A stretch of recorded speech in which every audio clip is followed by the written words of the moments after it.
Bref, et pour moi, Zoro est le meilleur second, mais il est au niveau de Kidelo et légèrement plus fort que Yamato.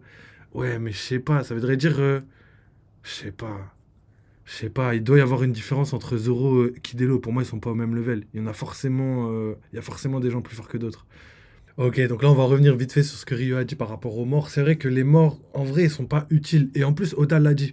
S'il tue pas beaucoup de monde, c'est parce il en aura besoin pour la fin du manga.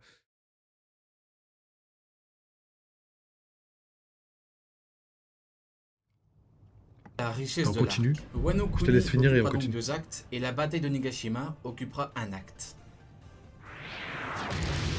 L'un des reproches qu'on entend le plus souvent par rapport à l'arc Onigashima, c'est le manque supposé de tension. Le manque de tension, chacun peut l'interpréter différemment. Cependant, de par plusieurs éléments concrets de l'œuvre, je peux prouver que la tension était bel et bien réelle quoi qu'il arrive. Je m'explique. Dans l'arc, il y avait 2 empereurs. Les empereurs ne sont pas seulement les pirates, mais également les êtres les plus forts du monde. Un empereur représente un mur quasiment infranchissable. C'est un combattant puissant et complet, avec plusieurs caractéristiques, plusieurs pouvoirs. On a juste à voir Barbe Blanche ou Marineford et on comprend tout ce qu'il aura fallu pour le faire tomber. Stratagème, plan, maladie, trahison. Battre Barbe Blanche en face à face, c'était impensable. Là, nous n'avions pas un, mais bel et bien 2 empereurs. Quand on se remet dans le contexte de l'époque, il faut savoir qu'une large majorité ne croyait pas que Luffy allait battre Kaido en 1 contre 1. C'est vérifiable. Une large majorité parlait d'impossibilité pour Luffy de le vaincre. Rien que pour Katakuri, un second empereur, dans l'arc précédent, beaucoup pensaient que Luffy ne pourrait jamais le vaincre. Et là on parle de Kaido. Il y avait une incapacité, une impossibilité, de par un énorme manque de puissance. Voilà pourquoi j'ai longtemps théorisé la montée en puissance de Luffy. J'ai longtemps expliqué l'avènement de ce niveau, justement pour qu'il puisse gagner en 1 contre 1. Donc, quand on a un empereur que le protagoniste ne peut vaincre, pour une large majorité, la tension est forcément réelle. Car quand il est en 1 contre 1,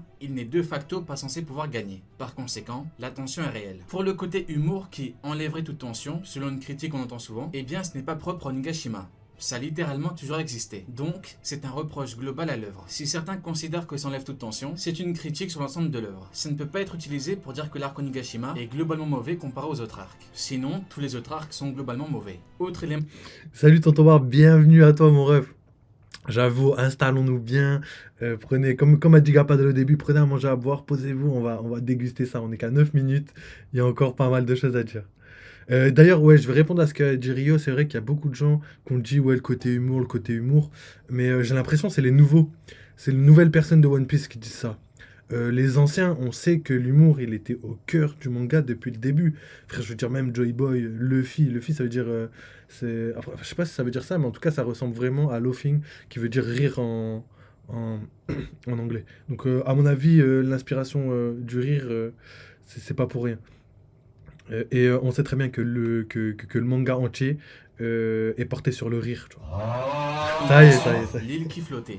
Il fallait sauver l'île. Il fallait battre Kaido. Mais Luffy n'était justement pas censé pouvoir le battre. La tension était donc purement réelle. En autre empereur, il y avait Big Mom. Dans l'arc précédent, Big Mom était un être impossible à vaincre. Luffy a tout donné pour vaincre son second, Katakuri. Et on parle de son second. On ne parle pas d'elle. Big Mom est une pirate qui peut combattre Kaido toute une nuit. J'ai théorisé le fait que Big Mom, elle affrontait Kidelo en 2 contre 1. J'ai théorisé leurs éveils et j'ai théorisé leur victoire. Et ouais, j'ai qu'à pas télé. Bah, gros, je suis un ancien de One Piece. Moi, je regardais One Piece à l'époque, wesh. À l'époque, moi, je regardais One Piece, c'était le Gear Second, c'était sa meilleure technique, tu vois. Jamais on aurait pu imaginer Gear 5, Zoan Mythic, tout ça, tu vois. Sauf qu'une majorité ne croyait justement pas ma théorie. Donc, forcément, la tension est encore plus réelle. S'ils ne peuvent pas la vaincre, s'ils sont bien trop faibles pour la vaincre, alors on se demande ce qu'il peut se passer. Comment vont-ils faire? Vont-ils perdre la vie? Qui va les aider? On est typiquement dans la définition de la tension dans une fiction. Pendant longtemps, j'ai théorisé le fait que 2 commandants peuvent vaincre un empereur. Mais il ne faut pas tomber dans la caricature. On parle de top commandant. On parle de très bonne combinaison. On parle d'un combat d'une vie. Il faut tout donner. Et on peut perdre rapidement. La nuance qu'il faut comprendre, c'est qu'ils peuvent. Ils ne vont pas forcément gagner. Même à 3, l'empereur peut gagner. Car le différence. Ouais, là, je suis un petit peu d'accord avec lui, mais moi, j'aurais plus dit intermédiaire. Deux intermédiaires peuvent gagner contre un empereur. Parce que deux commandants, je crois, je suis pas sûr. Peut-être, mais je suis pas sûr, tu vois. J'ai un peu de mal avec ça. Parce que après, c'est pas impossible dans le sens où si, comme pour Barbe Blanche, il y a des circonstances de combat, forcément, on peut gagner. Ils peuvent gagner. Par contre, si c'est vraiment deux commandants face à un empereur et qu'il y a aucune chose autre, tu vois. Aucun poison, aucun affaiblissement, même pas de random, rien, où ils sont vraiment 2 contre 1. Je pense que. Je pense que. Ils arriveront pas à faire tomber un truc. Par contre, deux intermédiaires, je pense que oui. Mais 2 commandants. Kidelo. Ouais, mais Kidelo, je les vois mal comme des commandants. Ouais, c'est des capitaines. Pour moi, c'est plus des intermédiaires que des commandants, hein. Euh, Franchement, j'ai du mal, hein. Franchement, j'ai du mal avec ça. Après, on sait pas, hein. Enfin, moi, perso, j'ai pas d'argument monstre, mais pour moi, je les vois plus comme 2 intermédiaires que 2 commandants. En tout cas, à la fin du combat, quand ils réussissent à battre Big Mom avec leurs éveils, machin chose, je les vois comme 2 intermédiaires et pas comme 2 commandants. Kidelo niveau Rayleigh Azito aussi. Mais gros, gros, c'est quoi, wesh? C'est quoi si c'est pas un niveau Rayleigh? Wesh, Rayleigh, il est vieux, gros. On parle pas de Rayleigh Prime, là. On parle de... Wesh, Rayleigh, il est fatigué, là. Rayleigh, il se bat contre un amiral, il le bat pas. S'il le bat pas, c'est que, frère, c'est qu'il est vieux, tu vois. Le niveau est très élevé, mais avec de très bonnes combinaisons, et dans la mesure où l'empereur ne parvient pas à en battre un rapidement, alors ils peuvent. Puisque l'auteur a confirmé. L'eau est passé de plus faible que Doflamingo à un niveau commandant, ce qui est déjà très bien. Le niveau intermédiaire, c'est encore autre chose. On parle d'un Rayleigh que Kizaru ne peut vaincre sans un plan et que Barbe Noire écoute quand il lui dit « lâche bois ». Donc, comme une majorité pensait que Kidelo... Ouais, voilà, tu vois, il a dit la même chose que toi. Fantôme va pas s'énerver. Mais gros, à quel moment Rayleigh, gros, wesh, quand même, on parle de Kidelo, wesh. Comment tu veux faire tomber un empereur? Gros, en gros, Rayleigh, il aurait pu. Wesh, mais non, gros, faut pas abuser. En plus, on a vu que l'eau, il a fait des dégâts monstres à Barbe Noire. Donc ça veut dire que, wesh, il est suffisamment fort. Je les vois mal comme des petits Law et Kid. Et pour moi, dans la piraterie actuelle, on va dire, dans les rookies, sans compter les anciens de la piraterie, les gars qui sont le plus proches de Luffy, c'est Kid et Law. Pour moi, il n'y a personne d'autre.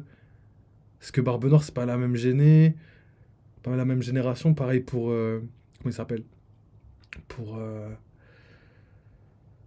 Oh là là, j'ai oublié son blase. Barbe Noire et Shanks, voilà. C'est pas les mêmes générations, donc je les vois pas pareil, moi. C'est 2 euros. Ouais, je sais pas. Je sais pas, justement, je sais pas. Parce que Zoro, il aurait pu se taper contre un empereur et.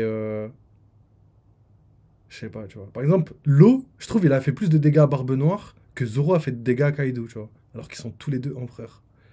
C'est pour ça, pour moi, là, Law, là, c'est trop difficile. Je sais que c'est dur. Et en plus, toi, tu mets tout le temps Zoro dans l'équation, alors que j'arrête pas de te dire, Zoro, on peut pas le mettre dans l'équation. C'est le personnage le plus aimé après Luffy. C'est-à-dire que tout le monde a une image surestimée de Zoro. J'arrête pas de le dire. Rappelez-vous à Dressrosa, quand il a soulevé Pika, même à Punk Hazard, il a soulevé tout le monde sans pression. Donc forcément, on a l'impression que c'est trop facile pour lui, mais quand il est arrivé face à King, gros, il a joué sa vie, il a failli mourir.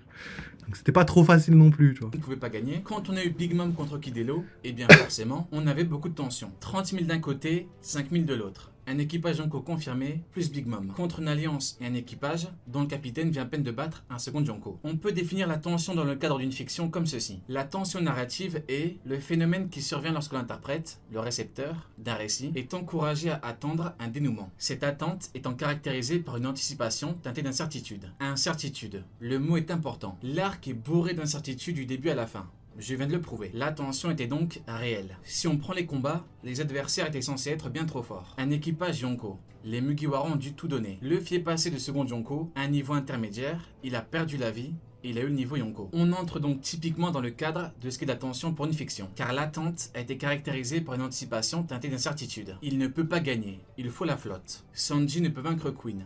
Zoro ne peut vaincre King. Katakuri a laissé Luffy gagner. Comment pourrait-il battre Kaido? Ce sont des mots qu'on a entendus pendant l'arc Onigashima. Il suffit de se remettre dans le contexte de l'époque au niveau des combats. Zoro n'était pas censé battre King en 1 contre 1. Il fallait Denjiro avec lui ou encore Sanji. Pour beaucoup, Marco allait battre King. Zoro était censé rester sur le toit. Puis il était censé être HS jusqu'à la fin. Et le cas de Zoro n'est qu'un exemple parmi tant d'autres. D'ailleurs, je ne parle même pas du ZKK. Zoro kill Kaido.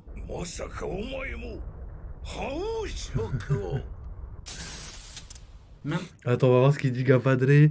Alors, on parle de Barbe Noire, le Yonko qui prend le plus de dégâts. Ok, mais quand même. En plus, frère, toi, tu t'aimes trop utiliser des arguments, mais quand je te sors les mêmes arguments, tu me dis non. Wesh, à chaque fois, tu me dis ouais, mais non, Barbe Noire, non, etc. Bref, et pour moi, Zoro est le meilleur second, mais il est au niveau de Kidelo et légèrement plus fort que Yamato. Ouais, mais je sais pas, ça voudrait dire. Je sais pas. Je sais pas, il doit y avoir une différence entre Zoro et Kidelo. Pour moi, ils sont pas au même level. Il y a forcément des gens plus forts que d'autres. Pour moi, c'est des capitaines. Ils sont légèrement plus forts, mais ils sont plus faibles que Luffy. Pour moi, c'est des capitaines, c'est pas des seconds, wesh. Et je pense que c'est ça que les gens ont du mal à comprendre. Les capitaines se battent contre des capitaines, et les seconds se battent contre des seconds, tu vois. Et Kidelo, c'est des capitaines, ils se sont battus contre Big Mom. Et Luffy, c'est un capitaine, il s'est battu contre. Pour moi, c'est pas les mêmes levels, hein. Mais je peux comprendre que les gens. Là, on n'a pas de preuves concrètes, donc je peux comprendre que les gens soient pas d'accord avec ça, mais c'est mon avis actuel. Maintenant, on a l'une des critiques les plus infondées de l'arc Onigashima. Attendez, j'arrive. Les rapports de force n'ont aucun sens. Ou les rapports de force n'ont plus aucun sens. Dire que les rapports de force n'ont aucun sens, c'est ne rien avoir compris à l'arc, à ce que l'auteur raconte, au rapport de force de l'auteur. Et je peux le prouver. Si vous pensez que les rapports de force n'ont aucun sens dans l'arc, sachez que ce n'est pas l'auteur qui se trompe, c'est vous qui êtes dans le faux. Au vu de l'importance du sujet, je dirais même que vous dites n'importe quoi. J'ai schématisé, expliqué et théorisé les rapports de force, les fruits, le haki, les combats, les victoires, les défaites. J'ai travaillé le sujet. Whole Cake, Paramecia, éveil du haki l'observateur. Et là, je suis grave d'accord avec lui. Il a dit quoi? Il a dit si les rapports de force ils sont pas suffisamment convaincants pour vous, si vous pensez que Oda se trompe, c'est que ouais, c'est que c'est pas lui qui se trompe. C'est nous qu'on a une mauvaise vision. Comme je le dis pour Zoro, comme je le dis, des fois on surestime des gens et des fois on sous-estime d'autres gens. Et Oda, lui, c'est le maître en termes de cohérence au niveau des levels et il l'a prouvé à plusieurs reprises. Donc moi, ça m'étonne pas que Oda décide de prendre certains choix ou d'autres parce qu'il le peut, tu vois. Comme Garling, on sait pas c'est quoi son level, comme, je sais pas, comme plein de gens, tu vois. Là, on sait pas, on va imaginer, et quand il va faire quelque chose, il y en a certains, ils vont être déçus. Mais en gros, ils sont déçus parce que l'analyse est mauvaise. Pas parce que... pas parce qu'il est décevant ou quoi, tu vois. Non, Oda, il fait un beau travail, les gars. Retenez. Début d'éveil du haki de l'armement, Luffy atteint le niveau second Yonko. Onigashima, Zoan, éveil du haki de l'armement, début d'éveil du haki des rois, Luffy éveille son fruit, Luffy atteint le niveau Yonko. Les rapports de force de l'auteur ont parfaitement été respectés, en termes de schéma, en termes de pouvoir, en termes de compétences, de capacité, à tous les niveaux ça a été respecté. C'est très simple, ceux qui disent que les rapports de force n'ont aucun sens sont incapables de le prouver factuellement. Et quand ça croit prouver, ça donne juste un avis qui n'a aucune valeur. Littéralement aucune valeur. La notion de puissance est l'une des notions les plus fondamentales pour une œuvre telle que One Piece, car c'est un shonen neketsu. Ça combat, ça s'entraîne, ça évolue, ça perd, ça gagne. Ce qui encadre tout ça, ce sont les rapports de force. C'est avec les combats que l'on résout les problèmes. Le Gear 5 est un éveil qui permet à Luffy de battre Kaido. Je répète, le Gear 5 est un éveil qui permet à Luffy de battre Kaido. Dire que les rapports de force n'ont aucun sens, c'est dire que l'auteur a raté un point essentiel. C'est dire que l'auteur a littéralement échoué. On parle d'un énorme échec pur et dur. 10 ans de préparation pour un arc de combat pour échouer sur les rapports de force. Luffy a une évolution qui s'est basée sur un schéma de l'auteur qu'il a travaillé. Il a battu Doflamingo avec un Gear 4. Doflamingo ne faisait pas vraiment le poids. Ensuite, il tombe sur Cracker, quelqu'un qui est compliqué à battre. Un troisième commandant, Cracker qui est présenté comme étant plus fort que Doflamingo. Et il le prouvera. Luffy aura besoin de Nami. Ensuite, il combat un premier commandant. Et là, il se remet en question. Je suis trop faible. Il faut impérativement que je le batte. Luffy aurait pu fuir. Là, ça m'éclate parce que ça illustre parfaitement ce que j'ai dit. En fait, on a tellement mis des gens en haute estime, comme Doflamingo, que du coup, quand on dit que Crackers est plus fort que Doflamingo, on a du mal à croire ça. Alors qu'en vrai, déjà, juste en termes de prime, tu vois. Après, Doflamingo, il a le haki des rois, mais il sait pas le gérer. Donc forcément, il a un potentiel peut-être plus grand que celui de Cracker, mais sur les faits, à ce moment-là précis de l'œuvre, Crackers est malheureusement plus fort. Mais il n'est pas plus fort par sa force, il est plus fort par son endurance, entre guillemets. Parce que les gens, ils n'arrivent pas à endurer tout le combat qu'il doit faire par rapport à, à la destruction de ces trucs et tout. Et comme je l'ai dit, là, c'est exactement pareil que quand je dis Kizaru, Snake Man, c'est Kizaru le plus fort. Parce que là, par exemple, tu vois que Luffy Gear 5, Gear 4, pardon, bat comment il s'appelle? Bat Doflamingo, mais il bat pas Crackers. Donc ça te donne Ouais, un avis, ça te donne un avis sur le level de Crackers. Et pareil pour Kizaru de Flamingo. Je sais que ça plaît pas à plein de gens, mais malheureusement, pour l'instant, c'est les faits. Tant qu'il y aura rien qui contredira ça, là, ça va être dur de penser autre chose. est revenu pour vaincre Katakuri. Cracker lui a fait comprendre qu'il faut qu'il batte un commandant sans aide. Il a tout donné et il a gagné. Je dois battre les empereurs pour devenir le roi des pirates. Luffy sait ce qu'il doit faire. Il sait ce qu'il lui faut.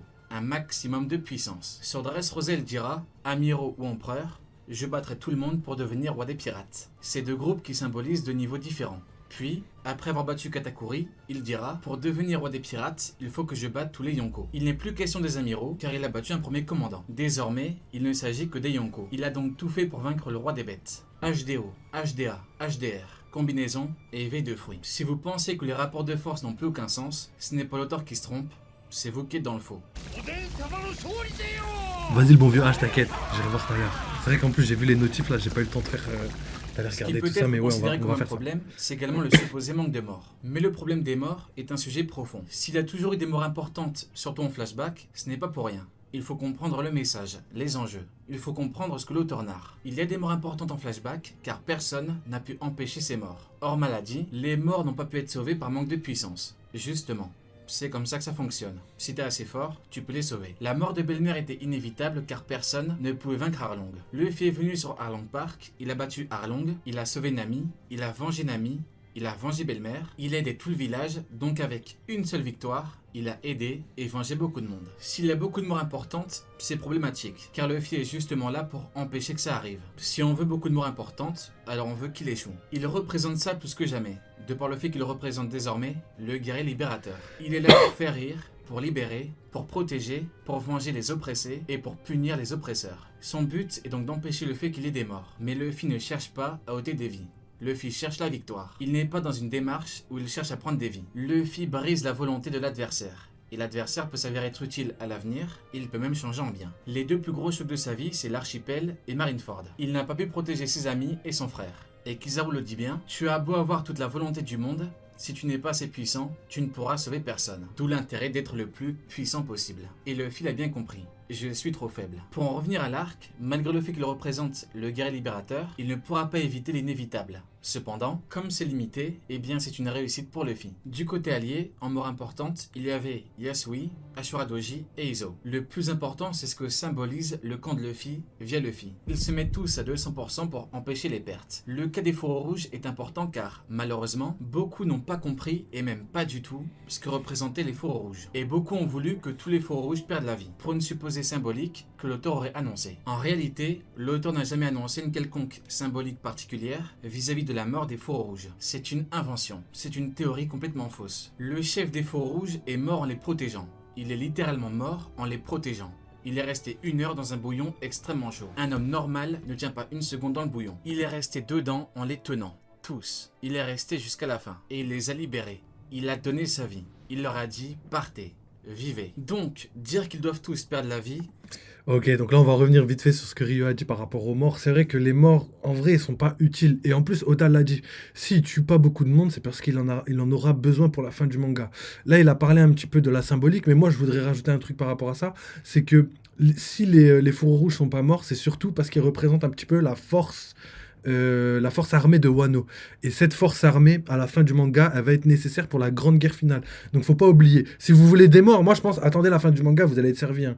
Moi je suis pas un fan de morts, mais pour les symboliques, pour les grandes guerres et tout, je pense à la fin, il y a moyen même qu'il tue un Mugiwara. Je me dis, d'un côté je me dis c'est impossible, mais d'un côté je me dis c'est grave possible.